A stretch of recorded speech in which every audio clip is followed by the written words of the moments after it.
क्योंकि उसकी जाति इतनी भारी नहीं थी, इसलिए उसकी भक्ति इतनी ज्यादा पवित्र हो गई कि उस पर पेशाब करवा देंगे, उसको किसी के पैर चटवाएंगे, उसके सामान को तोड़ देंगे, सामाजिक तौर पर बेइज्जती करेंगे। और यह सब कुछ उस आंगन में जहां पर आपने भगवान को पूजने के लिए उसे बुलाया था। और आपको लगता है कि यह सब देखने के बाद भगवान आपको आशीर्वाद देंगे? नहीं, भगवान भी आपको देखकर कहेंगे कि लानत है तुम जैसे भक्तों पर। लेकिन आज सिर्फ पीटने वालों से सवाल नहीं होगा, सवाल उस भीड़ से भी होगा जो खामोश है, सवाल उस भीड़ से जो इन घटनाओं को देखकर अनदेखा कर देती है। क्योंकि आपको भी यह समझना पड़ेगा कि हमारी चुप्पी, हमारी ये खामोशी उस भीड़ को बढ़ावा देती है। जब हम और आप जाति देखकर संवेदनशील बनते हैं, तब यह हमारे धर्म को खोखला कर देती है। और अगर आपको आपके धर्म से प्यार है, अगर आप अपने भगवान के सच्चे सेवक हैं, तो आज आपको भी खुलकर इसकी मुखालफत करनी होगी। और अगर आप नहीं कर रहे हैं, तो आप भी अपने भगवान का नाम खराब कर रहे हैं। इटावा के दादरपुर गांव में जो कुछ हुआ वो शर्मसार करने वाला था। सच कहें तो अभी भी यकीन नहीं हो रहा। श्रीमद् भगवत कथा का आयोजन हो रहा था, माहौल भक्तिमय था, लेकिन भक्ति के मंच पर जातिवाद का जहर फैल गया। कथावाचक मुकुटमणि यादव और उनके सहयोगी को बुलाया गया, फिर जात पूछी गई। बाद में पहले दिन ही जात पता लगी।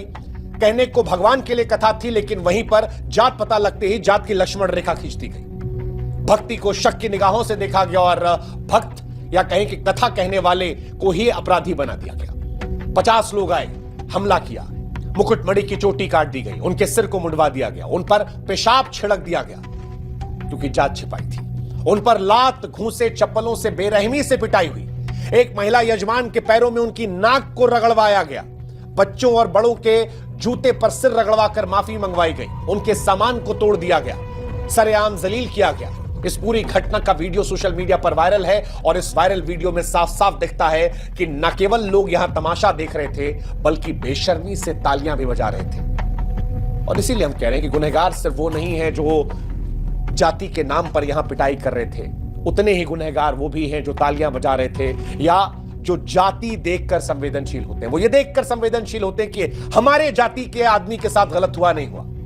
और यही एक तरफा संवेदनशीलता आज हमारे धर्म के पतन की बड़ी वजह बन रही है। यही एक तरफा संवेदनशीलता आज हमारे धर्म में बिखराव की वजह बन रही है। और अगर इसे हमने नहीं संभाला, तो यकीन मानिए अपने धर्म के सबसे बड़े दुश्मन भी हम और आप ही हो जाएंगे।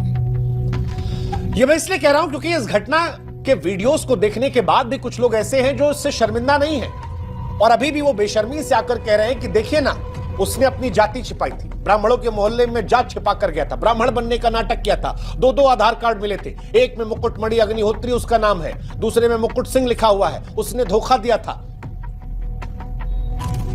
क्या नाम के चलते आप इंसान के साथ जानवरों जैसा व्यवहार करेंगे? और अगर किसी ने झूठ बोला तो उसका जवाब हिंसा है? क्या जाति छुपा लेना इतना बड़ा गुनाह है कि इंसान की गरिमा को मिट्टी में मिला दिया जाए?